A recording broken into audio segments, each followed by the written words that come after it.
I guess we should start. So, colleagues, friends, excellencies, once more, I'm happy, of course, welcome all of you already for the second panel.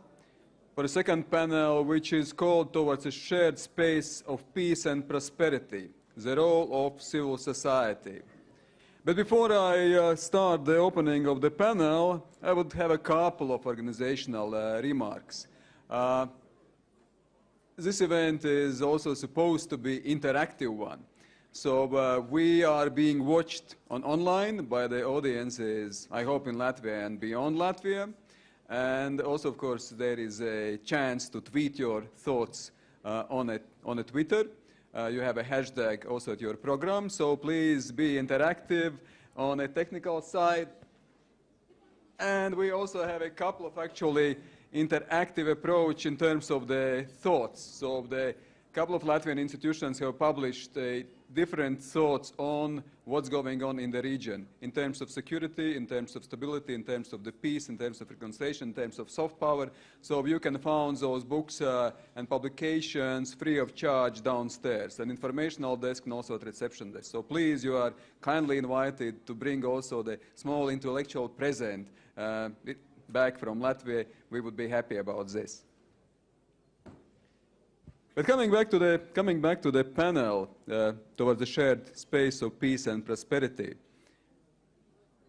the 2003 European Security Strategy, it started with quite optimistic, promising words. Europe has never been so prosperous, so secure, nor so free. The violence of the first half of the 20th century has given way to a period of peace and stability, unprecedented in European history. Optimism was also in the neighborhood. The European neighborhood policy started, revolutions of dignity started, even relations with Russia were quite harmonious. The then president of European Commission, Romano Prodi, said that, you know, the EU-Russian relations are like caviar and vodka. They are so good, they are so harmonious, they are so much suited to each other. Today, optimism is partly or largely gone, unfortunately. Today we have a military conflict and bloodshed at the heart of Europe. Dramatic events in Ukraine, Russia's adventurism, Russia's aggression, annexation of Crimea certainly have become a regional security game changers and certainly have overshadowed daily politics of engagement. Territorial integrity is not taken for granted. We already had a discussion in the first panel, frozen conflicts, protracted conflicts, but anyway, we see 5 conflicts in 5 Eastern Partnership countries. And they are certainly not so much frozen in many ways. So, of course, there are risks of escalation. So apparently, this does not look like a season for peace and reconciliation. So certainly, we cannot ignore those issues here and also in a wider format of bilateral or multilateral relations in the region. Of course, this raises a number of questions I hope we will be able to address here. What are the main challenges to security and stability in the Eastern Neighbourhood? Is reconciliation feasible? What about the role of major actors? Those who were in Vilnius, the Carl Bildt in Vilnius, also during civil society conference, said quite famously and ironically about the major powers, about Russia and actually European Union. Putin makes you an offer you cannot refuse. European Union makes you an offer you cannot understand. So there are sometimes also the problems with some communication and sort of also the playing this role of the powerness in the region. What are the main external domestic security challenges to society? We are at Civil Society Conference. What is the role of civil society in promoting peace and stability in the Eastern Neighbourhood? So these are very important questions, and I am sure, and I am of course inviting sort of to have or try to have a replies to those questions also here in the panel during our discussion. And we have an excellent panel of distinguished speakers to address those issues. But there was no further delay. I will introduce the panelists already in a due course of our debate, but we immediately start with Dr. Kakha Gogolashvili, who is director of the EU studies at the Georgian Foundation for Strategic and International Studies. So, please, before I give Kakha the floor to you, I would kindly request my dear panelists, my dear colleagues, to stick to 7 minutes rule, so that we still have also the space and room for discussion here in a panel, and also to engage our distinguished audience. So, Dr. Gogolashvili, Georgia has been, in many ways, the first one, at least in a recent decades. In 2003, then it was the Rose Revolution, or then we called also the Color Revolution, or one of the first color revolutions. But actually, I think Ukrainian Dignity Revolution also sort of gives a good word for this. It was first Dignity Revolution in many ways in 2003. In 2008, Georgia experienced also the first war with Russia in a post-Soviet space, which was quite an unpleasant surprise for many of us as well, or for some expected surprise. So where Georgia is right now, what is trajectory, what are the main challenges for security and peace and stability and prosperity for Georgia now? Please take also the mic over there. Yes. So, thank you very much. It's a great honor to address this conference, colleagues and excellencies and all other guests. So, speaking about Georgia, if I was supposed to talk first about civil society, its role, but probably I will come to this later, and directly start from this question. First of all, why Georgia was first in all this? I think that probably Georgia not being so close to the core of Europe, to the country which is on the corner of the European continent, was always during centuries trying to stay a European country. So it's in our, I would say, in our spirit of the population of Georgia to use any opportunity, any possibility in order to stay in this realm, to be a European country. And of course, we cannot say that Georgia is a European country in all aspects, that otherwise we wouldn't need so many things to do, so many reforms, so many changes to be done, etc. But the strong aspiration is there, and it always was there. So this is why probably we became the subject of the aggression several times. Actually, we know this 2008 war, but war between Georgia and Russia started in early 90s, immediately after independence. And here I would like to say that in the same time, it's not, I think, as important who is first, who is second. The most important thing is that as I see Eastern Europe, Eastern Europe is Europe, and Eastern Europe is populated by people who want to be Europeans and by nations who want to be a part of Europe. What does it mean? And this means, of course, first of all, acceptance of the values which are well established in the European Union. Acceptance and desire to get these values in their own countries and to share these values. So this aspiration exists in all 6 countries, despite of the split or visual split between the countries of the Eastern Partnership, which we experience now after some of them signing association agreement and some others even going to cooperate closer with Russia, etc. But still, I am sure that all 6 countries will become part of Europe, and nothing will change this aspiration. So Georgia's 2003 revolution, it's very contested now, the opinion about this. We know that after change of the power in 2012, lots of negative things appeared to be communicated to people, what we experienced during this, after Rose Revolution ruling of the national movement.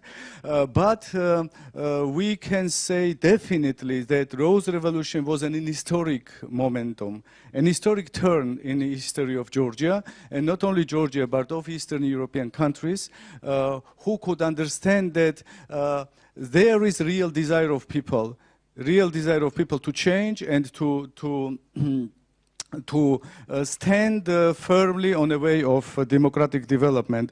Of course, we go this way with not as strictly. We make mistakes, and the governments make mistakes, rulers make mistakes, and civil society makes mistakes as well, and sometimes not always correctly indicating things and doing things, but still our direction is firm, and we are getting the target, I think. So the peace and security in this realm, of course, depends very much on the big actors which are involved. European Union, first of all, is an actor which has big responsibility, and European Union, we should thank, I think, all the Eastern European countries. We should be very thankful to the people of the European Union, of the states which created the European Union, because of the support, because of the introduction of so many things. Eastern Partnership is not a simple thing. It's really a product of the goodwill of the people of Europe, of the European Union, first of all. And this policy has changed a lot in our countries. This policy helped a lot us. So European Union also brings responsibility for doing things until the end, and transform these countries into European states. It has also responsibility for establish security and peace and stability in these regions.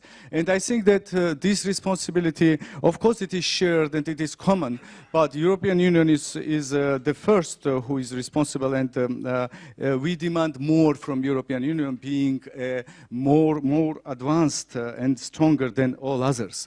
The second thing is, of course, Russia, which unfortunately plays a role of negative actor or bad guy. I don't know why Russia took this role, that Russia could have taken absolutely different role of the helping European Union in transforming the states and itself, herself as well. But the role is there, and Russia plays this role. So what we can do, what other countries and civil society of our states can do in this regards? I think that the aggression and security challenges, any security challenges, have two types of dimensions. One is, of course, the threat to territorial integrity of the country, threat to the order in the country, political order, etc. These are physical threats, but there is another mental, I think, threat in the type of threat which works in a form of attacking mentality of people, attacking ideas and the aspirations of people. I think that Russia works in both directions, and our role is to help the country stand strong, stronger in this mental and ideal, I would say, dimension, to help people to understand better, to communicate people, to understand better the sense of reforms, the necessity of changes, and the support for this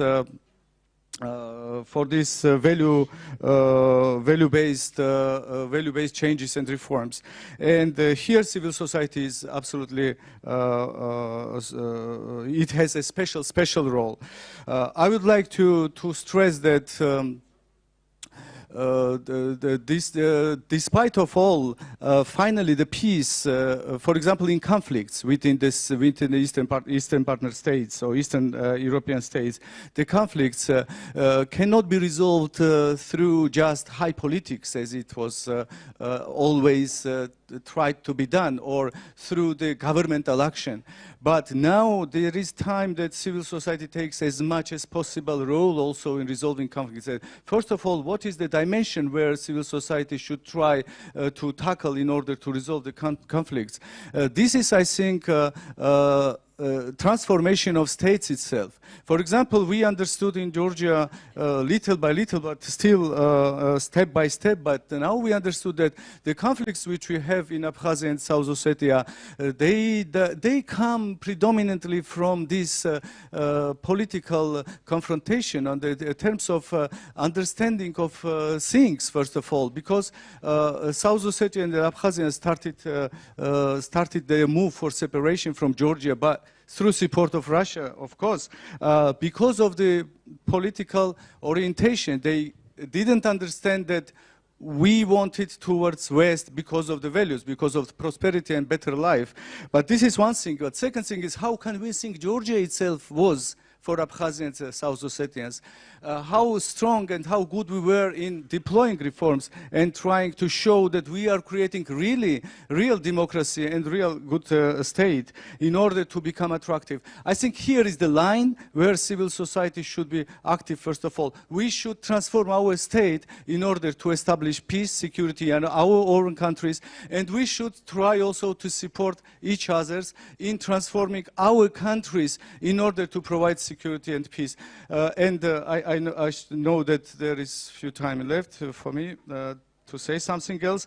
I say that this conclusion I can bring from the experience of EU itself and Europe itself, that Europeanization and democratic modernization in general and Europeanization in particular is the main cause that we have no wars in Europe. We have no real conflicts. There are conflicts, of course, but there are no armed conflicts, and there are no conflicts which take such a bad face like in our countries. There is no in Europe because Europe finally accepted the political values, the democratic values, and this is the main thing that we should support in the region in order to guarantee peace as well in our countries. Thank you. Thank you. Thank you. You can keep it.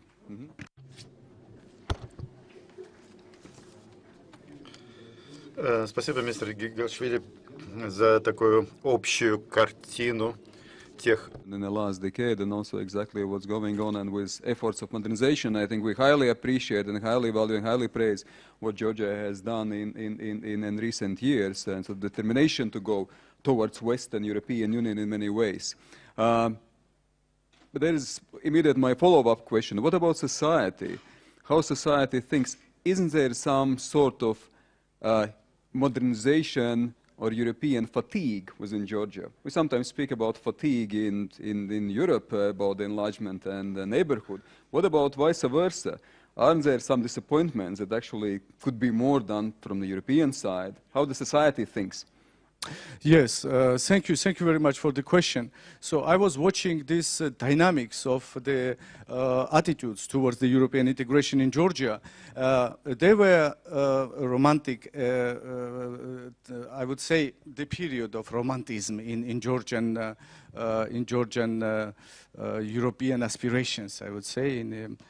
When Georgians believed that European integration is something they could be taken easily. If you have aspiration, if you aspire to become a member of the European Union, you can make it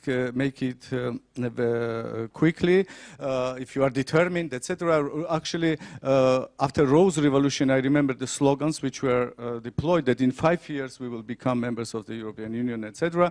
The aspiration was a good thing, but from other side, people cannot understand the seriousness of things, the difficulties that we should overcome in order to become members of the European Union.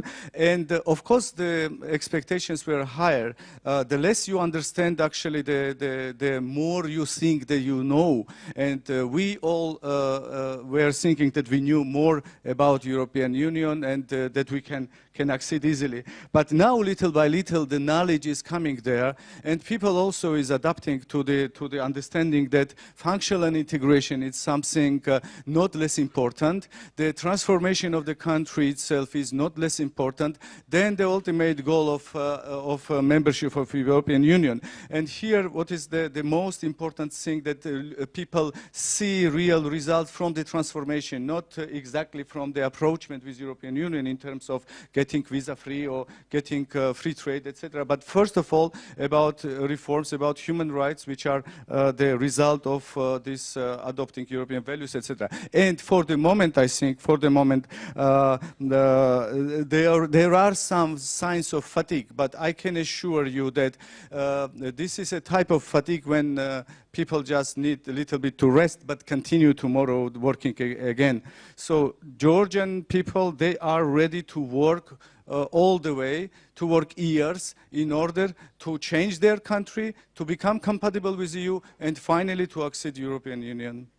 Thank you. Thank you. Thank you, Mr. Gogolashvili. And of course, we highly appreciate and praise your also optimism and the determination to fulfill this optimism in reality. But what about optimism in Ukraine? Professor Oleksijs Harans, Professor of Political Science and founding director of Kyiv Mohyla University School of Political Analysis. So how the situation looks now in Ukraine? What about major challenges to peace, security, stability? And of course, what is the role of civil society 7 minutes, in society? Right? In 7 minutes, yes. Paldies. Labdien. First of all, I would like to start with saying that frozen conflict is not the worst scenario. Okay, because what we have in Ukraine now is a combination of hot war and other things. We call it hybrid war, and we shouldn't be fooled. We cannot talk about sporadic fighting now after Minsk II ceasefire. It's real fighting, shellings all the day. And Ukrainian soldiers and civilians are dying every day. They are dying for European values, which the EU has taught us for decades. So while there is a chance of military offensive, and we should be ready for that, at the same time, what Putin is doing, he is trying to impose on Ukraine economic and financial burden of the crisis.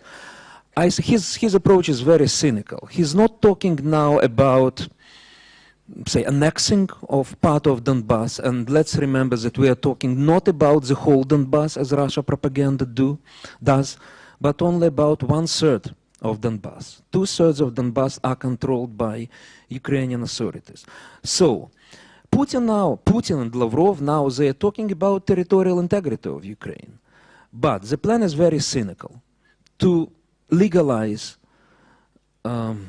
pro-Russian fighters by having some kind of elections under presence of Russian troops, and this is proved fact that Russian troops, regular troops, are there, and then to put financial burden on Ukraine and the EU, by the way, to restore what Russian troops have done in Ukraine, destroying everything and actually stealing a lot of equipment from Donbass and transferring it to Russia. So we should be very careful about what Putin is doing. Again, it's hybrid war and combination of different factors. So let's not be fooled about that. Also,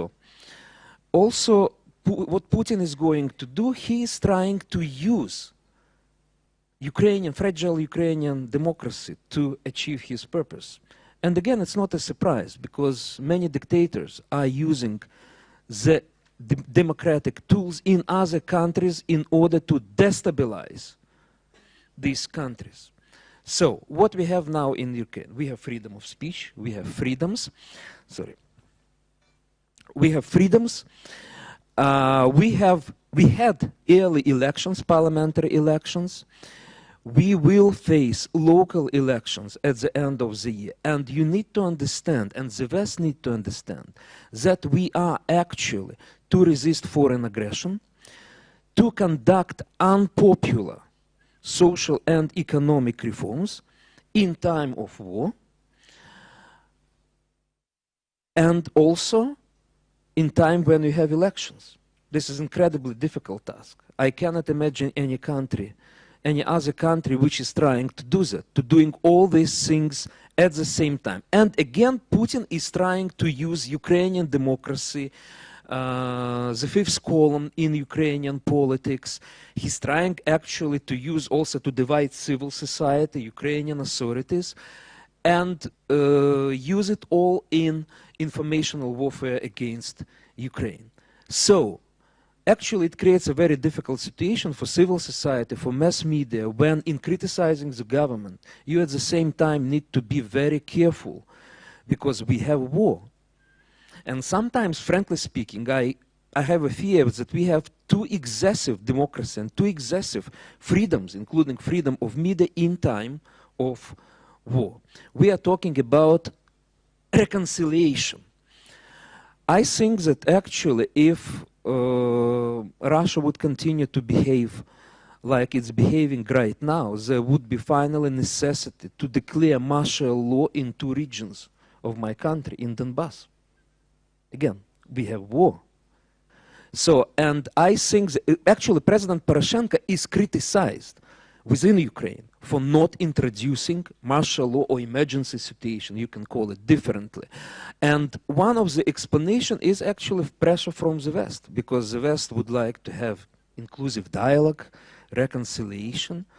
But how you are going to achieve it, again, in time of Russian aggression and in time of war?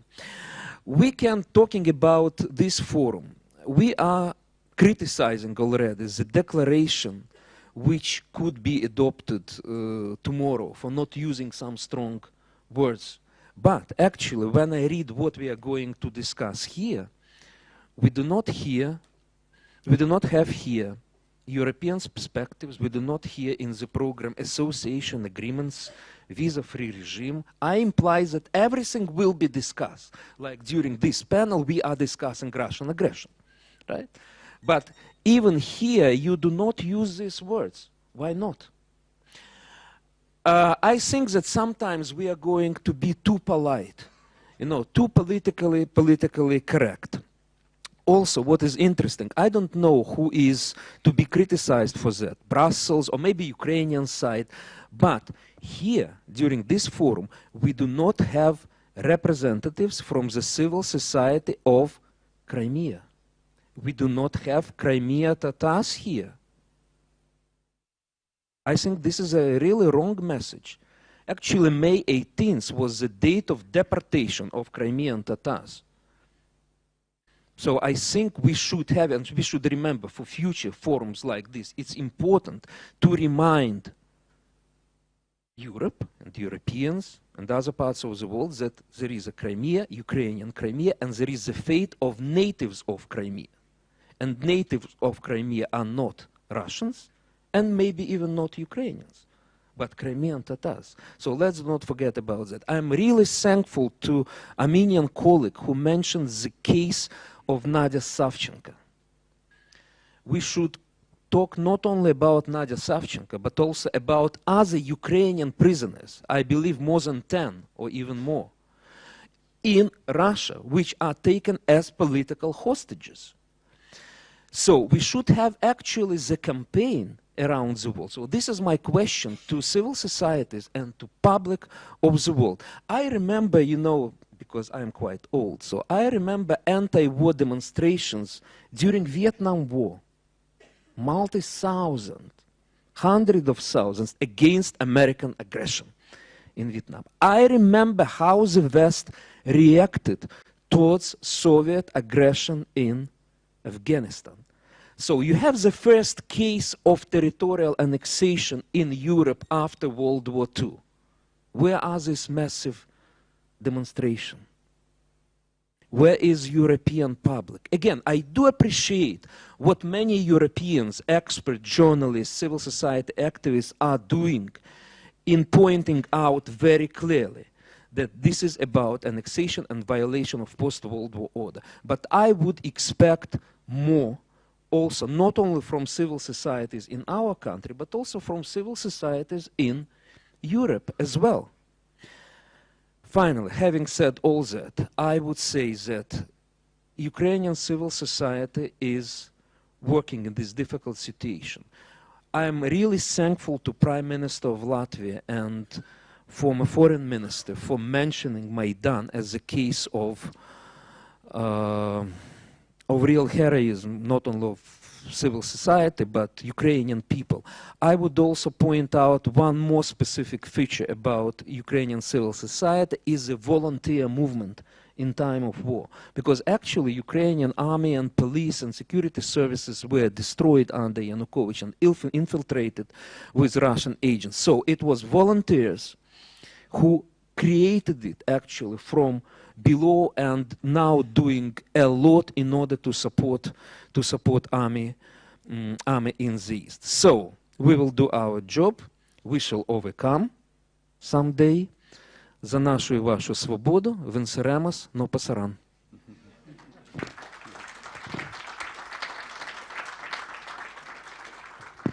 Thank you, Professor, for these very strong words, and I think I can assure you first that, of course, European Union and European societies are there are many there is a diversity of opinions and approaches as well, and I think this is the beauty of also European Union. Of course, it sometimes might become a weakness and challenge to us, but basically this is who we are.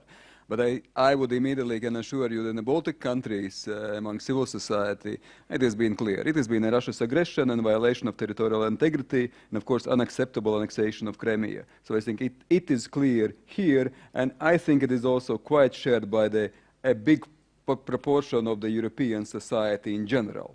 I do appreciate Latvian position of the Very good. But now we come back to the debate about a bit about Russia, because you said that you are in a war with Russia, and I just heard that Mr. Poroshenko speaking on the BBC, where he said, yes, we are in a war with Russia, and he doesn't trust personally Mr. Putin. But at the same time, Russia is a neighbor. It seems that Russia played some role also in implementation or non-implementation of the DCFTA, an association agreement, the postponing it until the end of the year. You said about inclusive dialogue, but would you see that there is any chance for at least, if not inclusive dialogue, for some sort of dialogue now with Russia?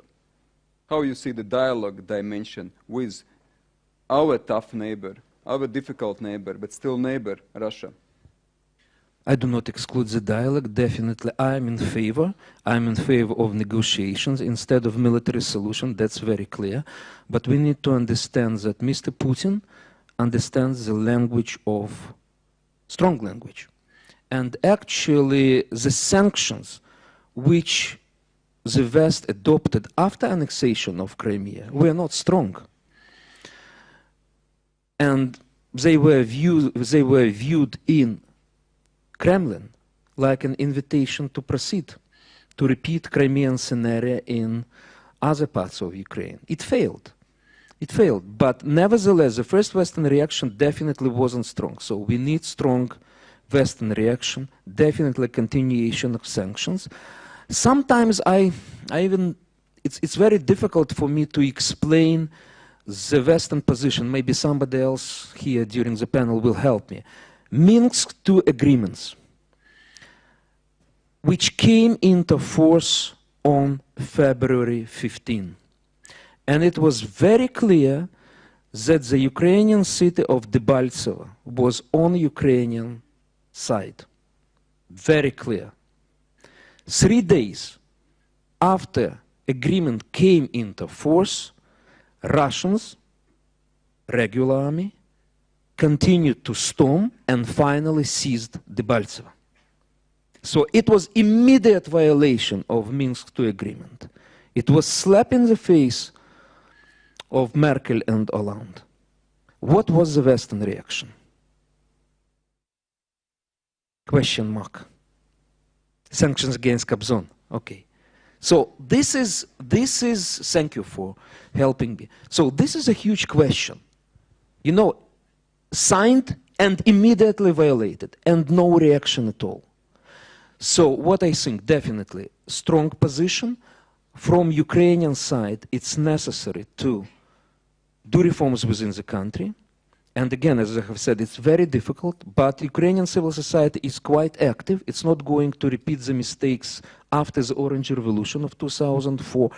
And reforms have started in a slow, evolutionary way, but they have started. And finally, I think that Ukrainians can, by doing these reforms, by providing stability in liberated areas, we can assure that people in occupied part of Donbass also will see that it's better to live in Ukraine. And they see it right now, because I saw it on dividing line, like people from Lugansk are going across the bridge to the liberated Stanitsa Luganska to the market to buy foods and then come back to Lugansk. So this is one of the way how to, yes, we need to be successful on the path of reforms with support of our Western partners. Okay, thank you. And who can explain us better the European positions and a high representative from the European Commission, Mr. Christian Danielson, who is Director General of European Commission's Neighborhood and Enlargement Negotiations Directorate General. So you heard already some voices, some criticism about the European Union. What and questions to be more precise? Thank you, Professor, for correcting me as well on this. So what is a European Union position in this quite a difficult, challenging situation? If you read a consultation paper which was published in March 2015, just a couple of months ago, that also it was expressed that effective European neighborhood policy needs to be closely integrated into the overall EU foreign policy and also to deal with protracted conflicts.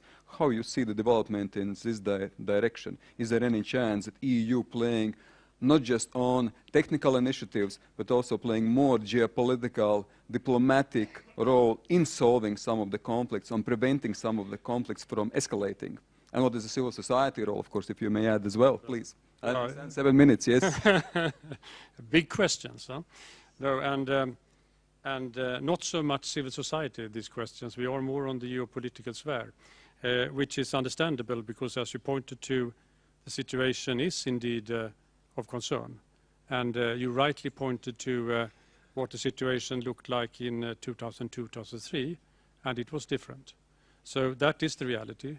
And that's also the background to the reflection that is now underway as regards the European neighbourhood policy. And of course, the relations with the neighbours towards, we call it neighbours, which is a bit odd in a sense, but we talk about the Eastern Partnership countries, towards the East will be a very important element in that context. I think there are a number of remarks that have been made that is very important in this context.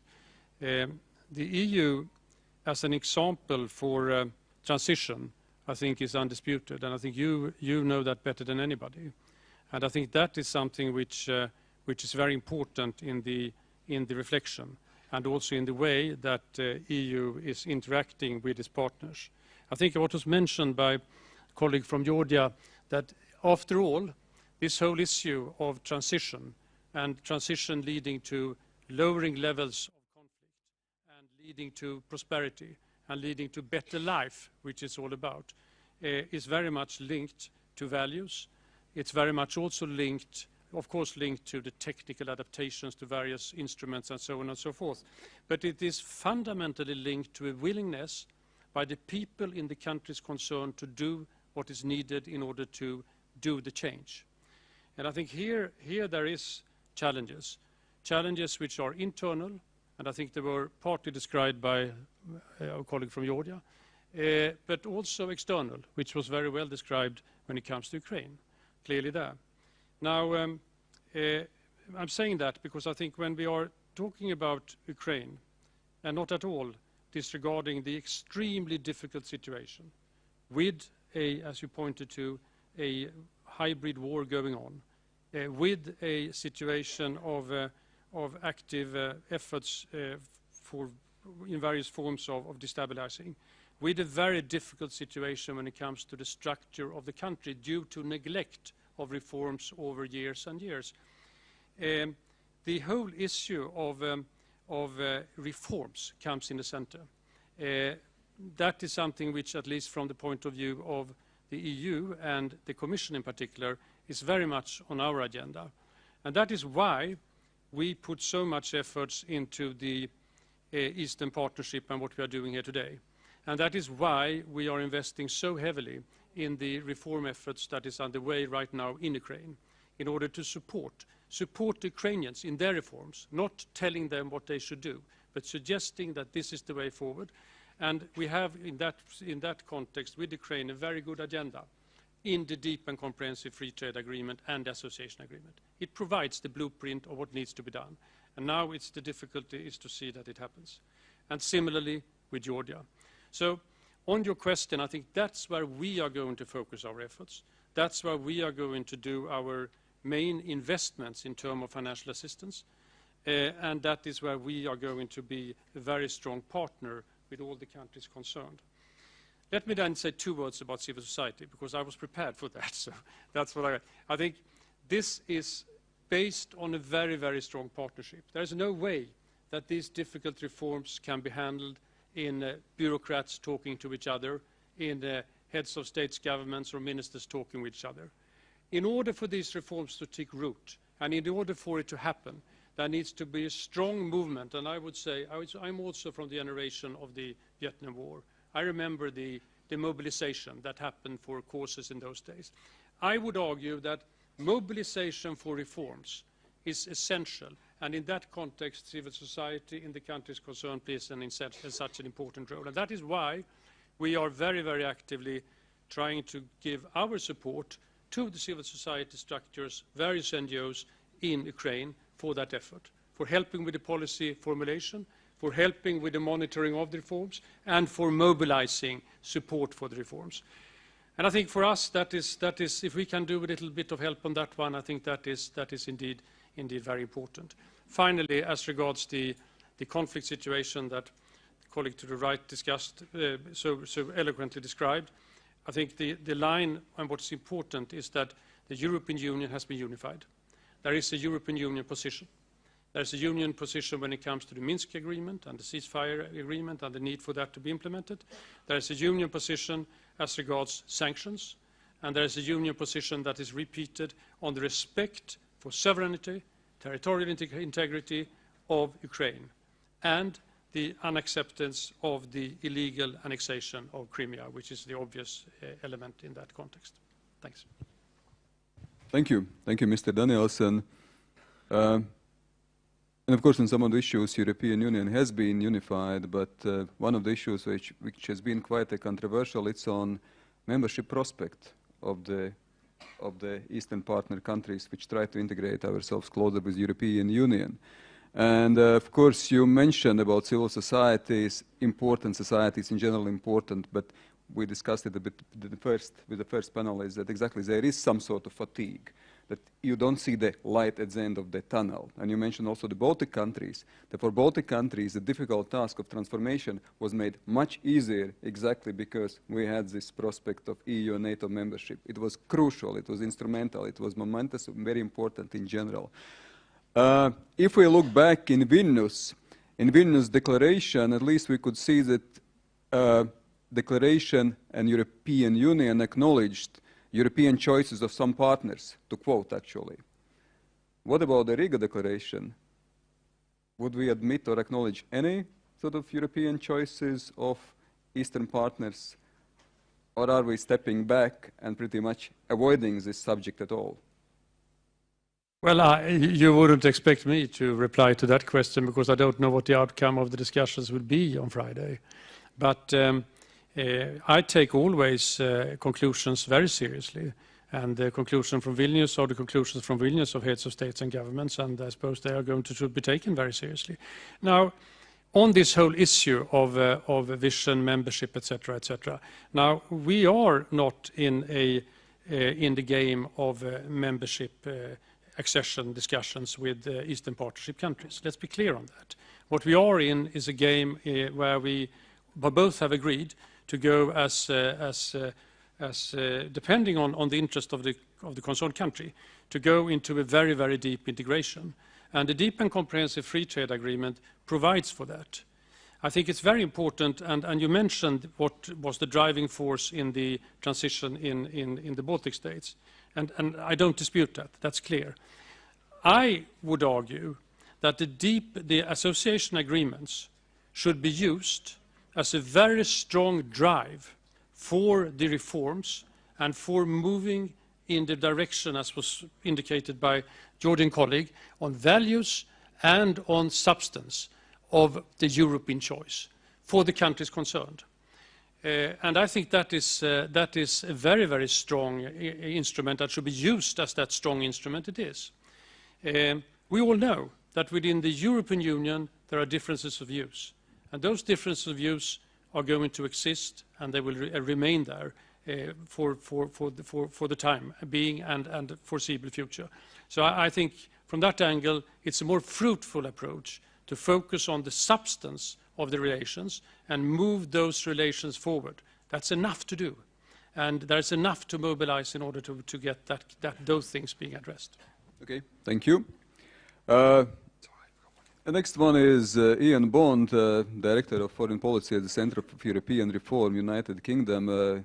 Ian also was a ambassador of British ambassador to Latvia some years ago. Mr. Bond, you recently wrote a very interesting article, and I quote, "The Eastern Partnership Summit in Riga will be a gloomy affair." Will be a gloomy affair, what we will see here, and somehow how you reflect on what was said before as well, please. Well, thank you very much, Andris. I mean, first of all, I can say that I'm quite cheerful to be here in Riga. It's always a pleasure to be back here. But it does seem to me that since Vilnius, in many ways things have stalled despite the signature of the 3 association agreements. We have a conflict in Ukraine driven by Russia's opposition to any integration between the Eastern Partnership countries and the EU. We have a deteriorating human rights situation in Azerbaijan. We have Armenia being strong-armed into not signing the association agreement and strong-armed into the Eurasian Union, which I don't think is in its long-term interests. So there's a lot to be gloomy about. Now, that said, what this panel is supposed to be looking at is the role of civil society in building peace and prosperity in the region. And so I'm going to try and focus in what's left of my 7 or 8 minutes on that. And what I'd like to start by saying on that subject is that this is a room which is full of sticks of dynamite. The civil society organizations have the power either to drive a road through the mountains ahead of you or to let off bombs all over your region. Now, when it comes to the conflicts in the region, it's your responsibility to decide what you're going to do. I was thinking before I came here about some of the lessons that one might draw from the UK's experience of conflict resolution, because I know that the experience that we had in Northern Ireland is something which people in the areas of frozen conflicts in Eastern Europe have constantly looked to. When I was still working in the Foreign Office, we quite frequently had requests to find experts and civil society groups from Northern Ireland who could go and talk, whether in Transnistria or in South Ossetia or wherever, about their experiences of trying to resolve the conflict, the so-called troubles in Northern Ireland, which had gone on for, at that time, the best part of a quarter of a century. So we had some experience, and many of you have tried to benefit from it. There are a few points that I would draw from that. One is, civil society can be part of the problem as well as part of the solution.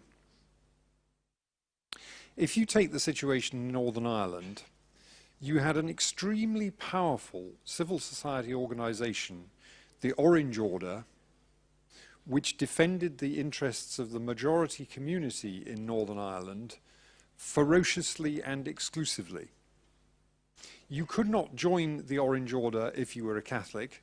You could not join the Orange Order if you were married to a Catholic. If you had converted from Catholicism, you could only join the Orange Order on a personal petition to the Grand Master of the Order. This was an extremely powerful civil society organization which for a long time had an almost exclusively negative impact on the conflict that we had. Now, I don't think that there is any parallel for that at the moment in Eastern Europe. But I have to confess that I sometimes worry that some of the things that have grown out of the Maidan movement, particularly some of the more extreme nationalist forces, although they are very small in terms of their electoral support and so on, they carry within them the kernel of that sort of negative possibility. And I think it's terribly important that civil society looks for building bridges within the societies that it represents, as well as distinguishing them one from another. So that seems to me to be quite an important issue. A second important issue, which I think is more pertinent to Eastern Europe than it was to the Northern Ireland situation, is the problem of external manipulation. There is no question that one of the things that Russia does is to try to manipulate the narratives, the psychological maps that people have of what's going on in their countries.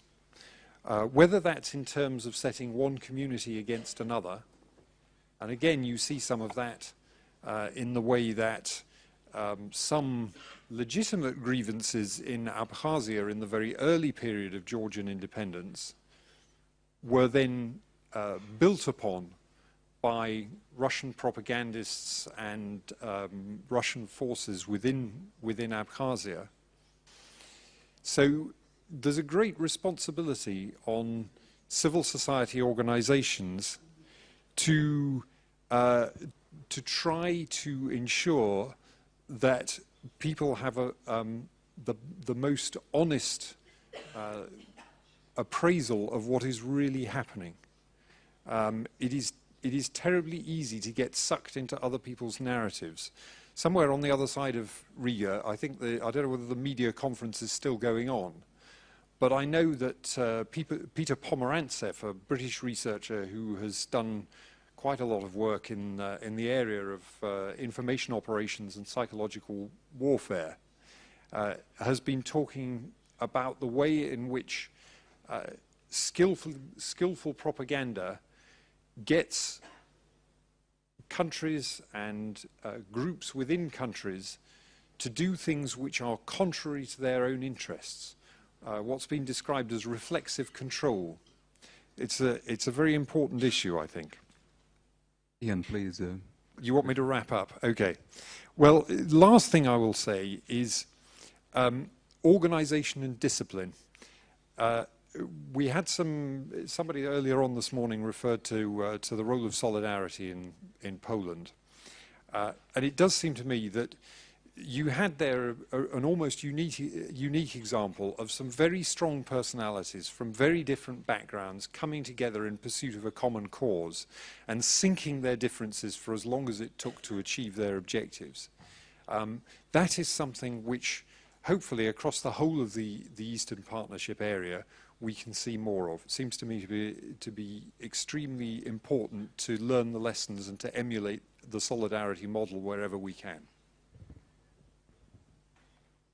Thank you, Mr. Bond. And I have immediately follow-up question. I think a couple of very interesting ideas. And you spoke about building bridges. That bridges, of course, are important, and civil society certainly plays here an important role. But you mentioned actually the both. It might be negative, it might be positive.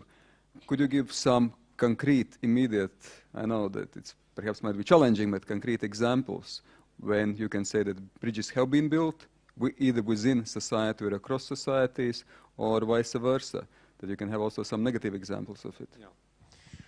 Well, again, if I look at the Northern Ireland example, there were efforts by different community groups to bridge the divide between the nationalist and the unionist communities through, both through sort of dialogue, through bringing young people together, children, teenagers, school groups, through trying to use sport as a unifying influence.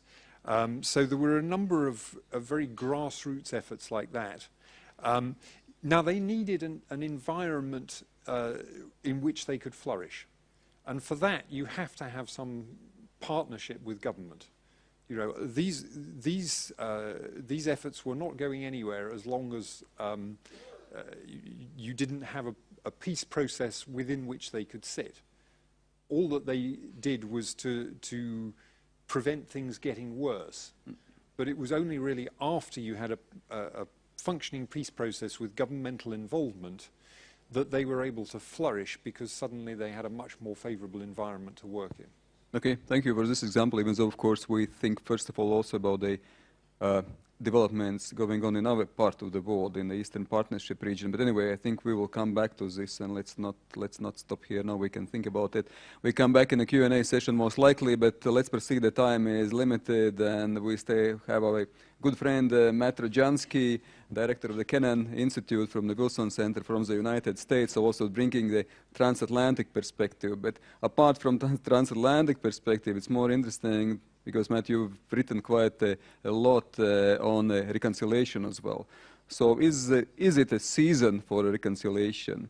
And what is civil society, what kind of role it can play if there is a chance for some wider reconciliation among societies or within societies? Please. Yeah, thanks, Andris. I'm glad to be here in Riga. I'm glad to be a part of this dialogue, not least because I represent the United States, and I think that a lot of what is conveniently referred to as European this, European that is in fact Euro-Atlantic, transatlantic in nature, and certainly when push comes to shove, when you all over here encounter problems, we very quickly hear about how, in fact, what is stood for is Euro-Atlantic principles and not just European. In fact, I seem to remember President Poroshenko giving a rather compelling speech about that in front of the U.S. Congress not long ago. Let me answer your question by going backwards, Andris, which is to say, first, what in fact is civil society? What is it not? What can it do? What can it not do? I think we need to be very careful in a gathering like this not to elide civil society with all things that are good and all things that are European and all things that are desirable. Ian began to make that point, I think, in a very important way. If civil society is simply treated as a de facto tool, as part of the translation from an undesirable state of the world to a desirable and European state of the world, I think, one, it's inaccurate, and two, it's scary. It's scary to people who have not reached that conclusion, that that is their desirable state of the world. On the other hand, what civil society in fact is, and this is a strong counterweight to the message of authoritarian governments which view civil society as a threat to the state, is civil society is in fact an insurance policy for the state. This is a panel in which we're supposed to talk about security and the role of civil society in security. Understand that, like portfolio theory in investing, if you've invested only in one institution, the institution of the state, and to my mind, Russia historically and Russia today is a fantastic example of this, where Russia's recovery has been integrally part of the restoration and the strength of a single centralized state. But if you don't have anything else, if you don't have a civil society, if you don't have a strong independent business sector, if you don't have a strong independent media, then your system is inherently fragile and it's inherently vulnerable. At any given moment, you might look at that system just as you might look at an investment. If I buy one stock instead of buying a portfolio of multiple stocks, there might be a moment where that stock is doing better than all the others. And at that moment, if you project forward in the future, you might say, that's a brilliant strategy. Why would I do anything else? But we know from portfolio investing theory that over time you will always do better with a more diversified portfolio. That's the way in which civil society is a critical part of the robustness, of the durability and the survivability of the state. 3 points about what it is, 3 points about what it isn't. Civil society is a source of human capital, right? Government in and of itself is not a perpetual motion machine. It eventually runs out of the capital, the human element that it needs to function. Where are you going to turn for that but civil society? And I think Ukraine has been a great example. Second, civil society is a source of renewal of ideas, of vision, and energy. There's nothing about government or policy circles that's exclusive in the world of inspiration. Good ideas strike anywhere, and good ideas can be tested and applied outside of government as well. And third, civil society can provide direct services. We actually see that dramatically illustrated in Ukraine today. Oleksiy mentioned some examples of that. I'm not terribly comfortable with the idea of civil society driving around with trunk loads full of bullets and sniper glasses and things like that, but it can even provide security services. But more commonly, you see civil society providing humanitarian services when governments aren't fast enough or governments aren't aware enough of the problem. And then, of course, monitoring has been mentioned a lot. That isn't to say that civil society should be somehow integrated as part of the legislative process. You need a stamp of approval from non-governmental organizations before you can promulgate legislation. But it has a role to play. What is it not? Just some words of caution. Civil society is not everything. If we allow civil society to sort of expand into this abstraction that it is everything, and in fact it becomes nothing. It's a driving force that comes from outside of government, from outside of business. It has to have actual capability. It has to have a defined mission. And here I would disagree with the example of the Orange Order, though I think it's a great example of sort of civil society run off the rails, that it has to, in some sense or other, have an open door. Right? If it's an entirely closed phenomenon, it tends to look more like a conspiracy than what I would define as civil society. Second, civil society is not independent of the environment created by government. We see that dramatically illustrated in places like Russia and Belarus and Azerbaijan, but also, by the way, in the United States. The shape of American civil society is hugely dependent on tax incentives created by the government. Similarly, the government's relationship to religion, the government's relationship to education, to media, etc. So civil society, the shape civil society will take will always depend on the role of the state. And then, lastly, civil society has to recognize its own limits. The idea that when government and civil society, when members of civil society become so close to government that they don't know where one role ends and another begins. And I think that this has been illustrated by those of us on the panel who have said, you know, Joris earlier said, well, I'm not a part of civil society, but, let me comment. I think one of the things that we are seeing, for example, in Ukraine today, and this is a word of caution to my friends who have migrated from the media or who have migrated from NGOs into government, is an inability to let go. And the blending of roles, which can ultimately be dangerous. What you don't want to see is an association between the role of information broker in society, the role of media, the role of enforcer and protector, the role of soldier, the role of business, right, creating opportunity economically, etc., with the role of government, with the monopoly on power that government needs to have in order for the state to be functional. When those things blend too closely together and when individuals pull one into the other, I think that you end up with some of the negative directions that civil society can go. And as I say, I have some concerns about the direction that that's going today. So let me leave it at that. Thanks, Matt. Even though you very eloquently, I think, and also very appropriately in this setting describe the role of the civil society, still I come back to my first question on reconciliation and peace in the region. And of course, please, very shortly, I understand that it's difficult and challenging to do it in a short way, but how you look at the peace, is it possible in our region? Look, I mean, peace is always possible. When you talk specifically about reconciliation, there's a two-sided answer to it. On the one hand, you cannot engage in processes of meaningful reconciliation within societies or between societies when the core poison in the relationship is still flowing. So when there's active violence, it's not timely to engage in reconciliation. On the other hand, if you do nothing to create institutions, look, where you sit is often where you stand. Okay? If you have no institutions in which people are interested, in which people are committed, in which people are paid, not to be cynical about it, to be committed to reconciliation, then you'll never have a constituency for reconciliation. So I think you do both simultaneously. You recognize that unless you end the fighting and the killing, you won't have any opportunity for reconciliation. At the same time, that in anticipation of that opportunity, you build institutions. And just my last note of caution here. There is a theory that says that time heals all wounds, that somehow in the course of decades or centuries, people will forgive, will forget. I think if we look at European history, it should teach us that that's basically not true. And that our best opportunity to do reconciliation may actually be when the wounds are the freshest, when people's memories are the clearest, and when people's willingness to recognize that morality comes in many shades is the most flexible, rather than an abstract after the fact 100 years from now.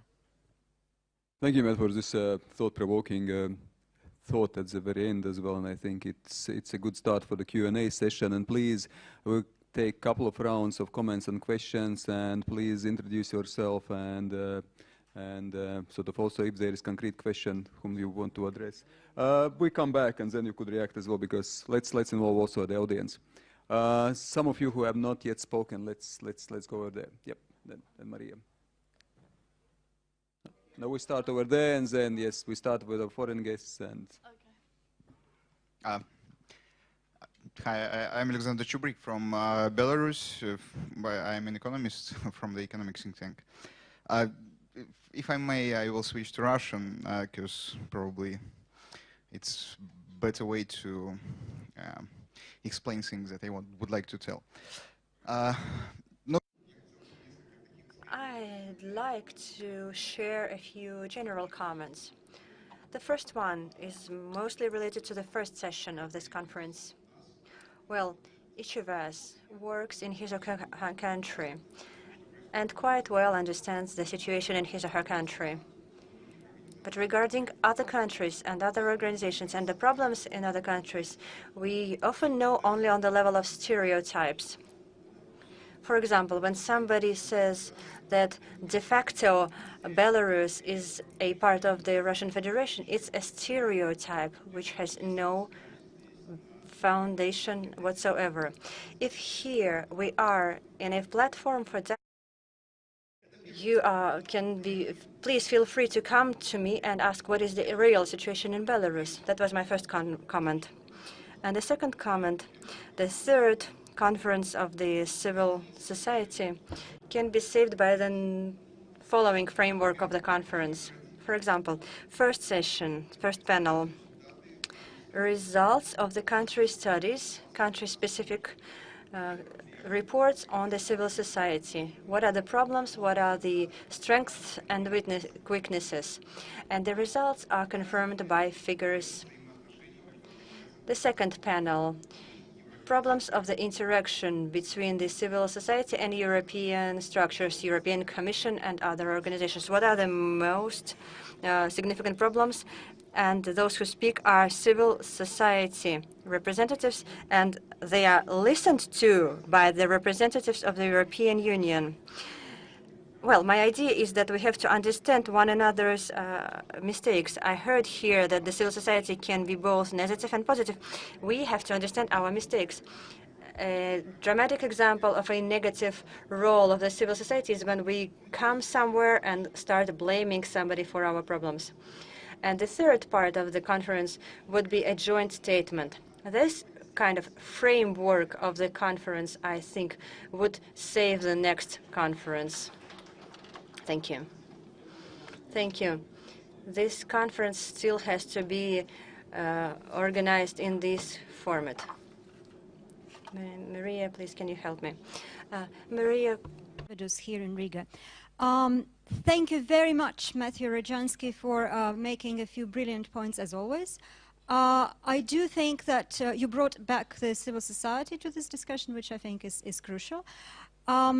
I totally agree with what Mr. Danielson said about reforms being a core element of any vision of peace and stability and prosperity, also when it comes to Ukraine, but generally in the Eastern Partnership.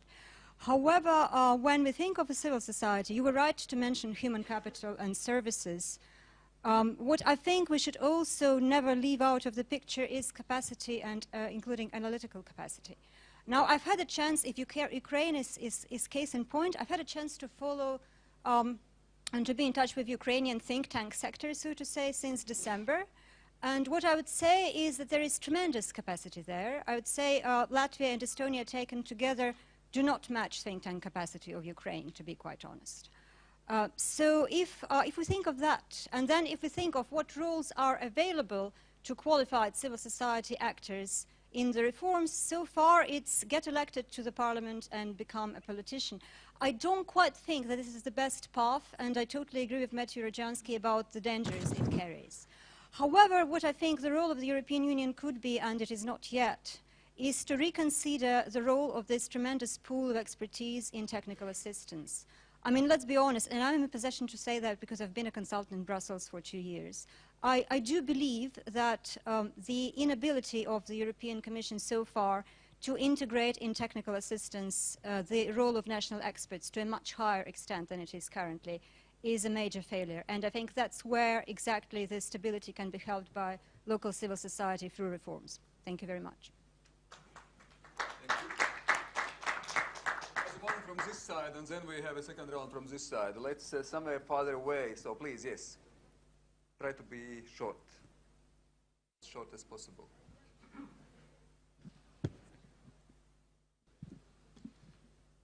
Thank you for the opportunity. I'm Fuat Hasanov, representing Democracy Monitor based in Azerbaijan. So one of the panelists is, if I'm not mistaken, Mr. Harans mentioned the term frozen conflicts, and frozen even better than having war. Of course, we understand this is in comparison true, but in a shorter term, actually, a frozen conflict is better than the other stages of the conflict. But in the long run, this is a real explosive device, explosive substance for the future of the region. Primarily, we are talking about the Eastern Partnership region. So in that sense, actually, I would like just to question the position and the efforts of the European Union in terms of, with regard of playing a more important and serious role in transformation of the conflict in the region, in the South Caucasus region especially, and primarily in over the Nagorno-Karabakh problem, because the conflict is frozen between over Nagorno-Karabakh between Armenia and Azerbaijan, but I think for the future this is a real source of security threats. And what could be the role of European Union, as we are both the members of the Eastern Partnership Program, and then we shouldn't get stuck on the OSCE Minsk group format, because OSCE Minsk group format is already falling short just in its initiatives, in its efforts on the negotiation process between the parties. So I would like to know the role of how to improve the role of European Union, more engagement, more involvement in this process. And okay, I think it would be enough, so we would come back to this, yes. Okay. Thank you. Andris.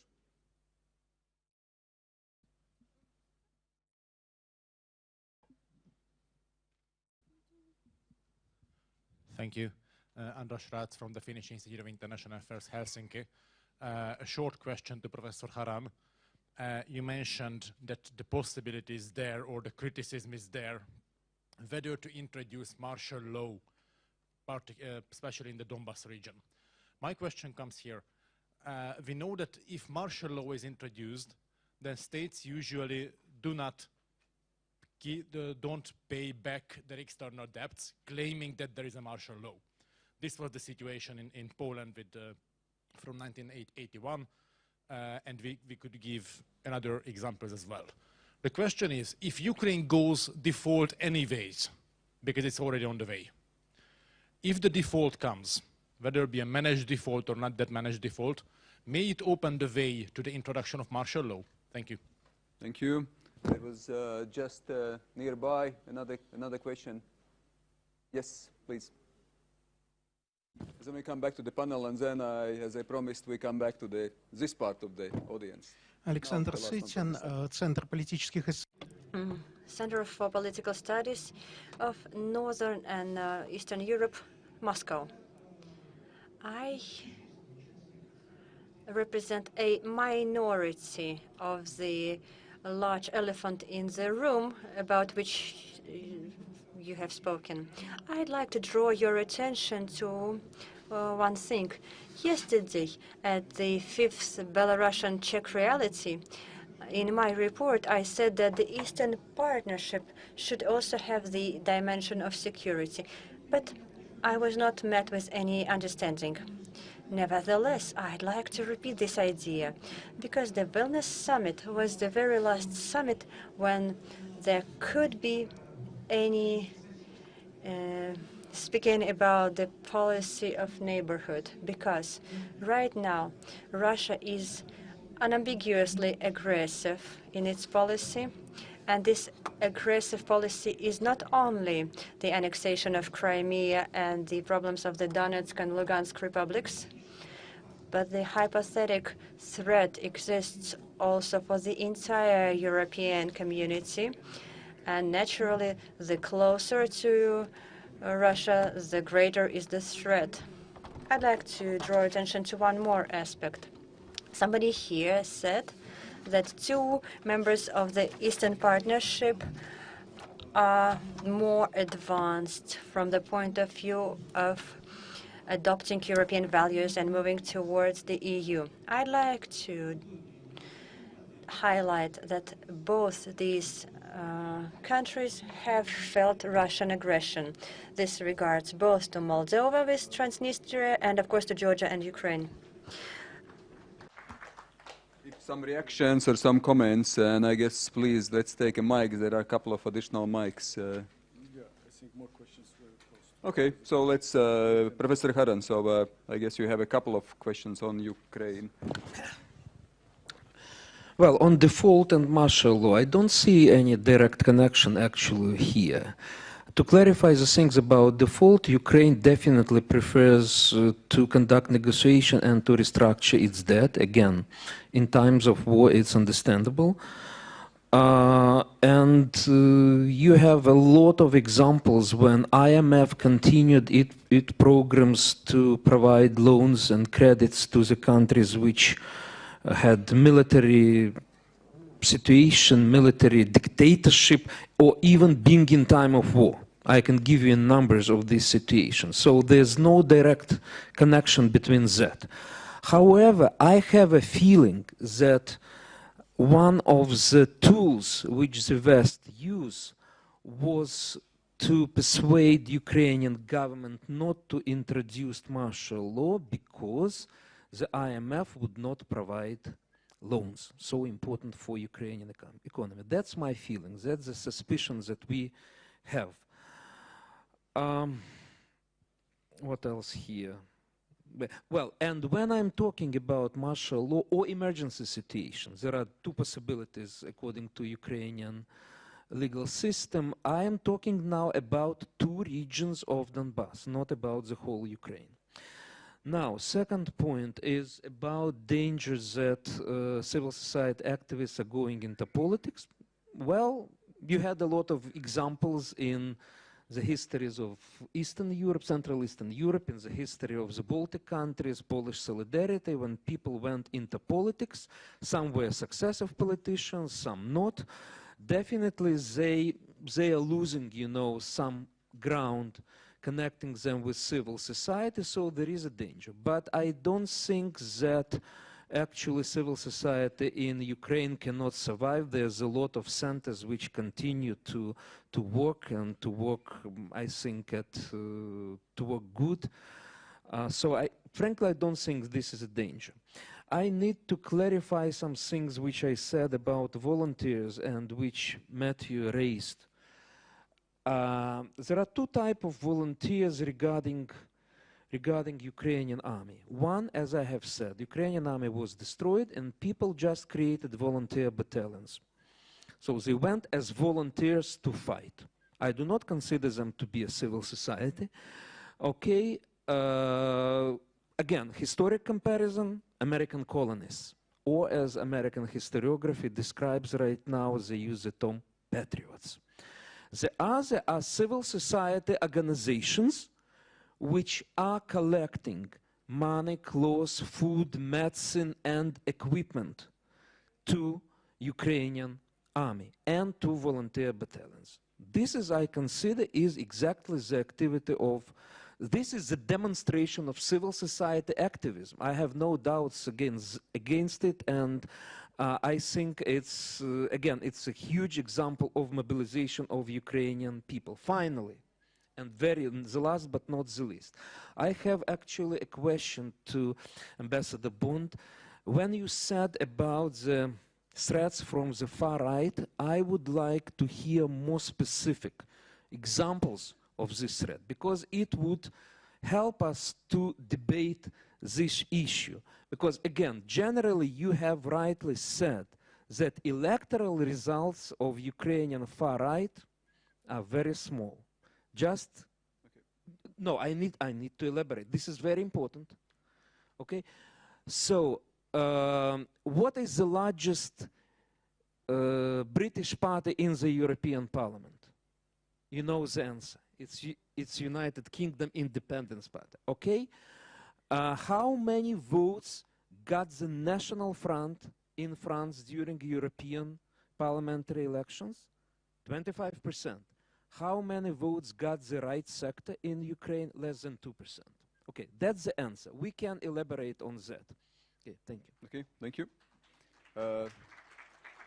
No, I think that we go to Mr. Danielson immediately, so that then we go back. Well, I think there were conflict resolution on Nagorno-Karabakh as well. Exactly. I think there were two things. One was the issue of capacity building, and I think the point that was made by the audience on that one is very important. I think we need to reflect on it. It is very much in line with, I think, the thinking of the present Ukrainian government and also from the European Commission in trying to empower the capacity and the human capital that is available in Ukraine within the civil society in order to support the reform efforts. And so far, I must say, much can be said about the situation in Ukraine. My impression, but I'm far from knowing it as well as any of around in this panel, is that the role that civil society plays in this context, reform context, is quite, how should I put it, it's positive. It's positive. And we need to continue on that, in that line. On the frozen conflicts, now that is something, you know, EU is a rather, how to put it, heterogenic body with differences of views. I think there's one thing which has been clear is that there are limits to how far member states would like to hand over issues relating to foreign policy to the supranational level. And when it comes to the frozen conflicts, that has not been the case. And therefore, in the Minsk process, it is France who is there, and the EU institutions are not participating in that process. It's an OSCE process. And when it comes to the 5+2 on Moldova, which is the Transnistria, the EU, the External Action Service, is observer, but not part of the 5+2 situation. That's the situation. If you would ask me, I would give a reply on how I would like to see it, but that's how it is. Okay. Thank you. Mr. Bond. Yeah, thank you very much. No, you're absolutely right to point to the level of political support for the National Front in France and for UKIP in the UK, although I certainly in the case of UKIP, I would slightly dispute the description of them as far right. They're populist, there's no question. They are both right and left. It depends which parts of their program you're reading. On the extreme. Yeah, exactly, yes. Okay. Yes. That's fine. They're quite economically statist. They're socially conservative. But no, in fact, I mean, as I said, I absolutely recognize that right sector and other right forces got a tiny percentage of the vote. What I had in mind was more the small number of sort of vigilante incidents in the early stages after Maidan, where where people were being sort of thrown into dumpsters for their alleged corruption and so on. But I mean, it's vigilantism. I understand why people don't trust the police and the authorities to investigate cases of corruption. I absolutely understand that, because all the history suggests they will not be investigated or prosecuted properly. But vigilante justice gets very dangerous, and we have seen that in the UK as well, where people think that the police are not taking a problem seriously enough. They take the law into their own hands, and actually that's quite damaging to everybody in the long run. Yep. Thank you. Can I add, very much in support of what Ian has said, and also to clarify for Oleksiy, what I meant when I talked about the limits of civil society. I'm not at all concerned. In fact, I noted the human capital value coming from civil society into government. So I'm not at all concerned that, for example, in Ukraine, civil society will be depleted, for God's sakes. I mean, it's a huge country. What I am concerned about is civil society, government, the media, the business sector, the military, not respecting proper limits and boundaries among themselves. When someone goes from the media into government, that person needs to cease to function as a reporter. When someone goes from being a soldier to being a politician, they need to cease to function as being a soldier. And the same is true for civil society, civic activism, etc. If we don't understand that, it's a softer difference. It's harder to see because we all wear suits. We don't have a uniform. But if we don't understand that, we're going to get ourselves into trouble, and our government's not going to work the way it should. Just for 1 minute.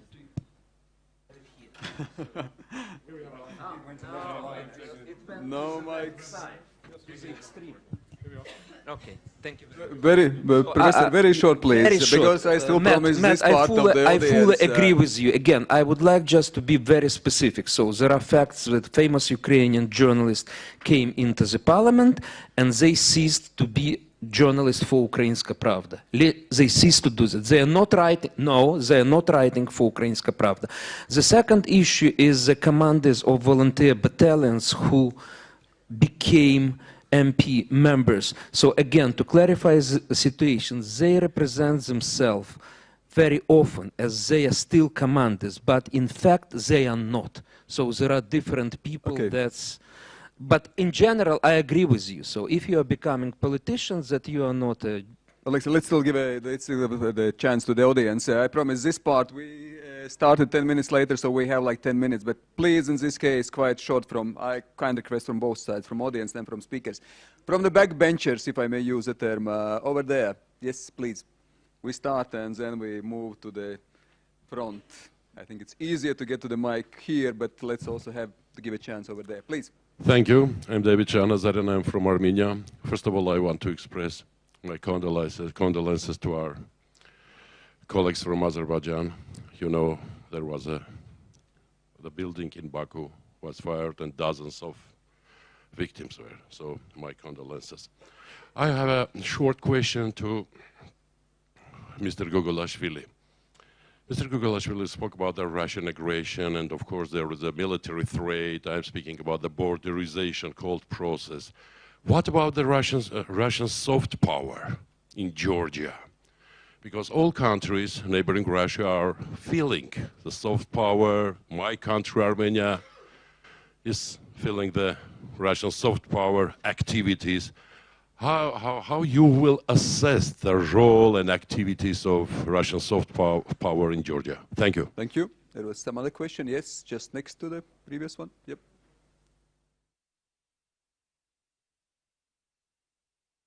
I'm Arnold Stepanyan from Georgia. So I have remarks. The last speakers during the last panel spoke a lot about more for more, and just I'm hearing these words a lot from European Union institutions, but what I can see really more for more is just the formula which is Russia using, but not European Union. And European Union, I think, using less for more in our cases. So we're speaking a lot about stability on this session, about how to build a peace, and speaking only about Russian occupation. I'll tell you one secret. So in the case of the three countries, at least three countries, which did a lot in their ways on European integration, I mean just Moldova, Ukraine, and Georgia, the territories which are occupied by Russia are the territories where minorities live compactly. We're not speaking about people who are living there. We're speaking about only the aggression which is coming abroad.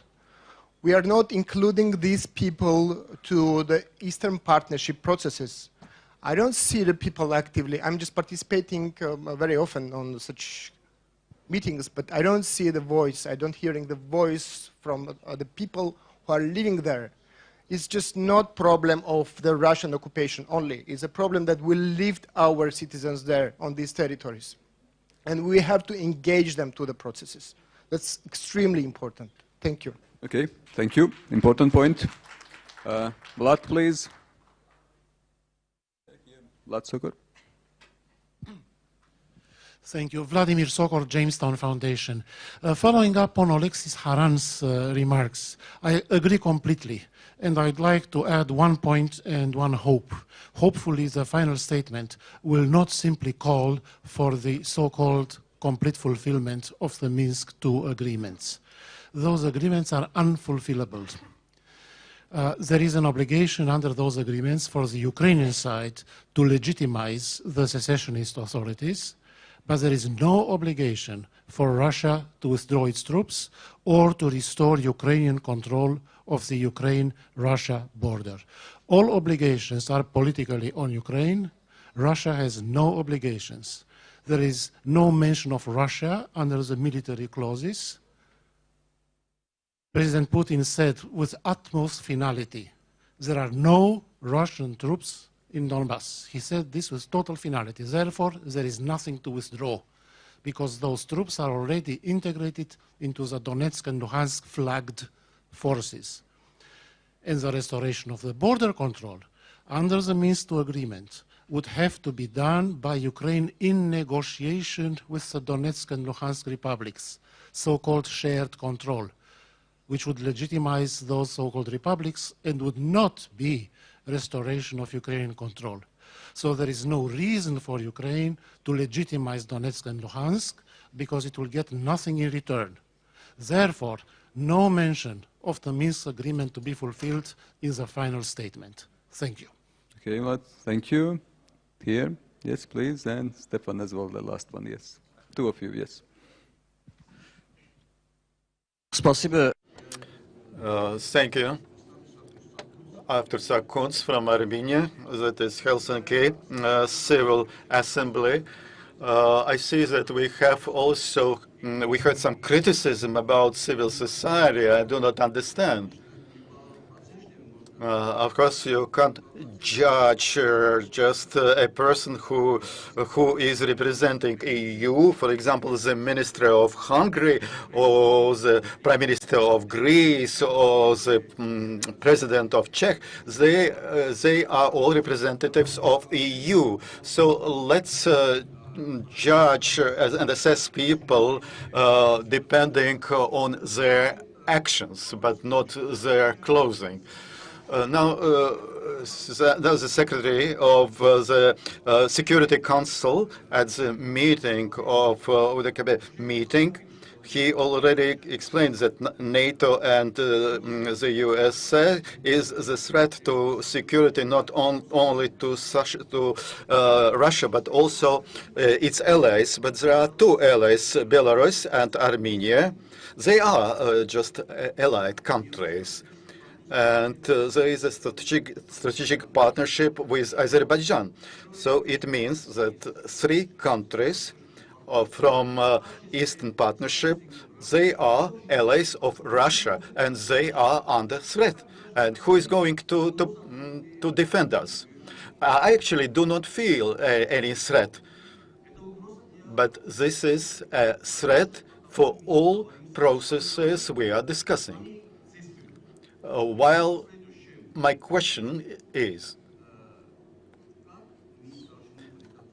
how to prevent this threat to security to our Eastern Partnership? Stepan Grigoryan from Armenia. My question to the Ukrainian speaker. We understand, I will try to formulate my questions. So actually what will happen to Ukraine, that is what we are facing. We understand that they will defend their choice. About corruption, when officials come to Armenia, we have corruption from bottom to top, but you have a horizontal layer of corruption, and we have this middle layer is corrupted. So how do you suggest how we should combat this corruption? What is the best way to improve the situation? Short last reactions, replies. Let's do it in the reverse order. Matt, let's start with you, and we come through the panel back to the Gogolashvili. Mr. Gogolashvili, please start with Matt. Maybe I can just say something about this second to last question about sort of the threat of the Russian threat perception, right? It's real. So there are no magic solutions to it. It's, for example, if you have a member of your family who's paranoid, right? You can drug the person, you can lock them in a room, you can constantly be prepared to fight them, or you can transparently and honestly discuss the reality, be sensitive to the ways in which that person is likely to be set off, and you can hope that over time more and more will be possible. But, you know, I think there are no magic solutions as long as Russia is in a position where Mr. Patrushev's and Mr. Putin's views are actually quite popular, that NATO, the United States, and the West more broadly are seen as threats. And you're absolutely right to identify that to a threat, as a threat to the process of European integration and the Eastern Partnership. You're right. Thank you. Ian? I'm just going to pick up Vlad Sokol's point. I agree that the Minsk agreement is unfulfillable. I do think that the EU has stumbled into a trap.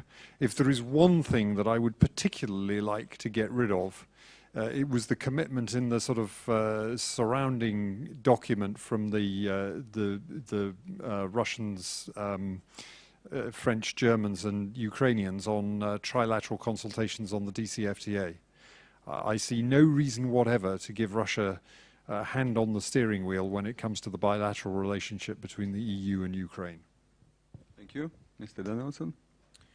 Thank you.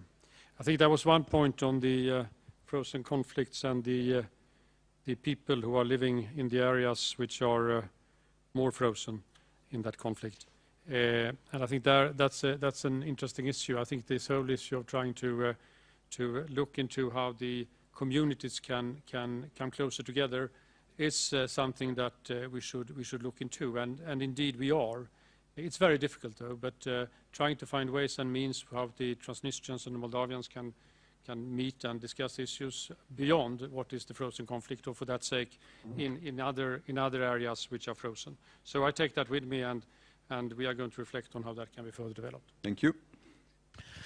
Okay, I will answer in my mother language, which is Russian.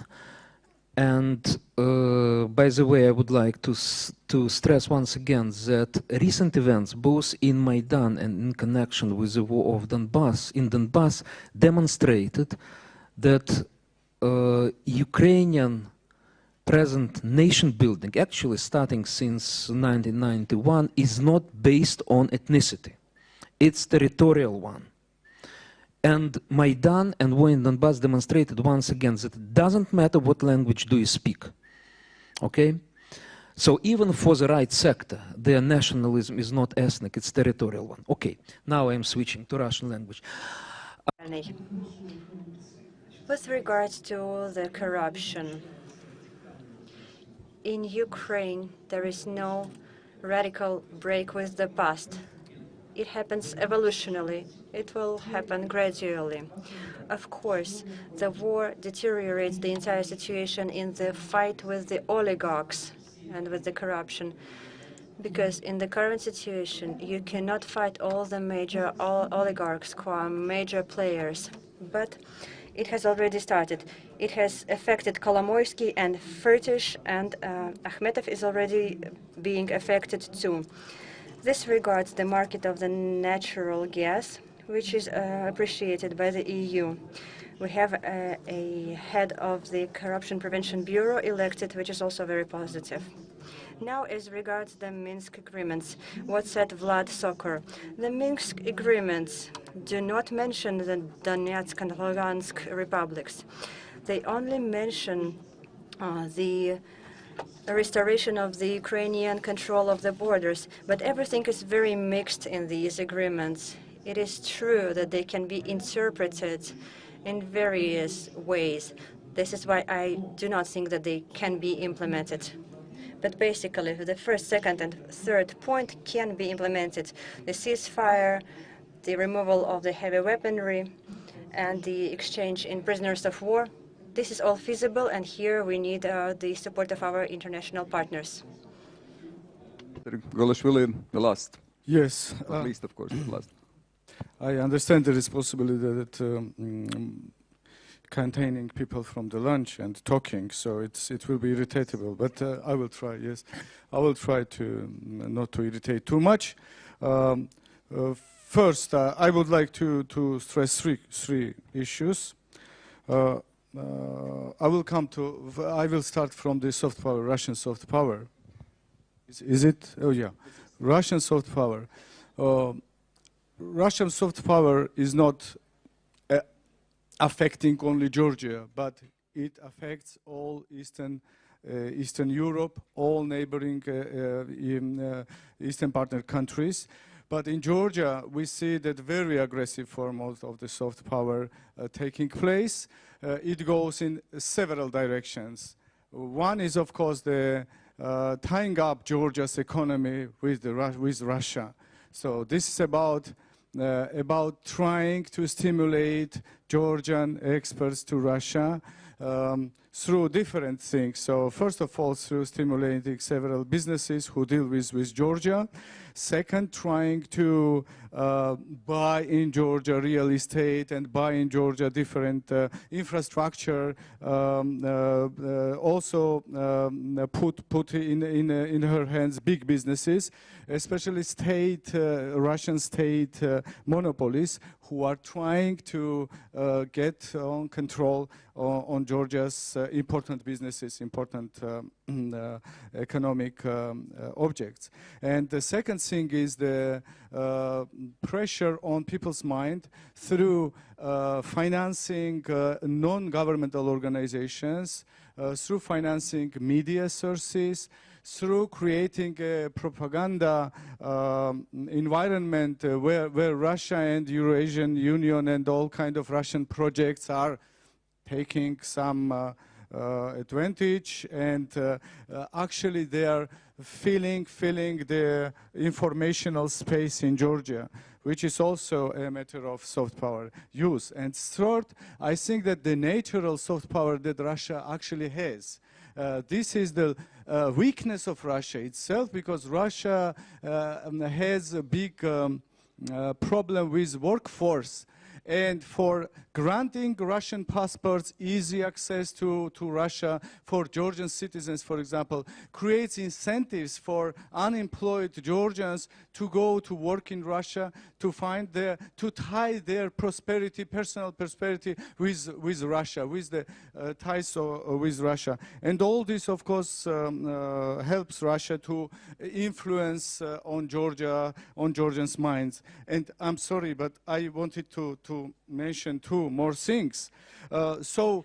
Russian soft power is a serious thing, which really works very seriously in Georgia. And propaganda war also is one of the important issues that should be dealt in the future in order to contain Russia's aggression, soft aggression into Georgia. And here I would like also to mention two things as far as I have the possibility to talk through this panel.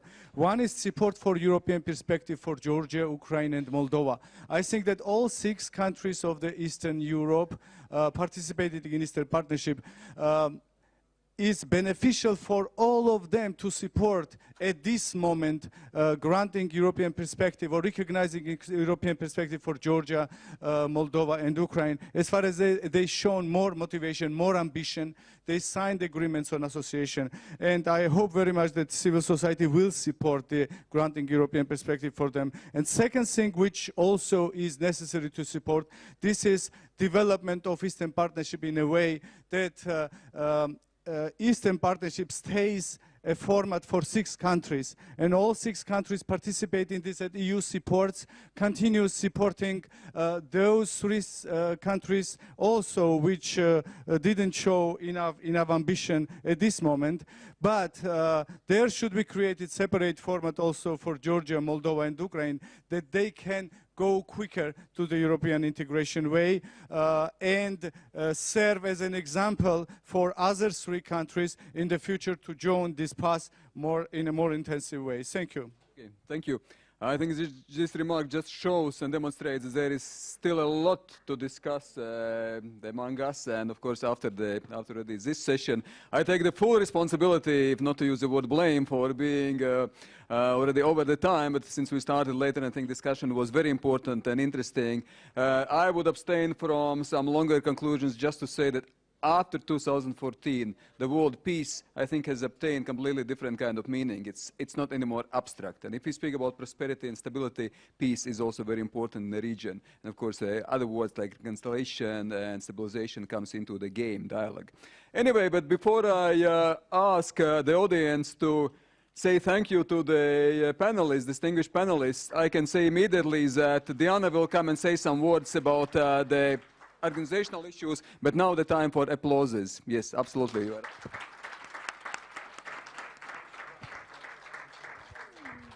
So, dear colleagues, just a few words about how we work further. So please come back for the working groups after lunch, because the working groups are important. We will develop recommendations of the conferences, and these will be delivered to the decision makers tomorrow at the last panel.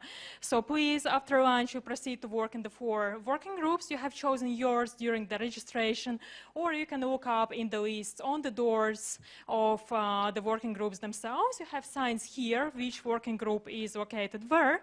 You can look also it up on the program. And then afterwards, after the working groups, and we have a coffee break, and most of you have free time until dinner at 7 p.m. Thank you. Thank you, and it's a lunchtime.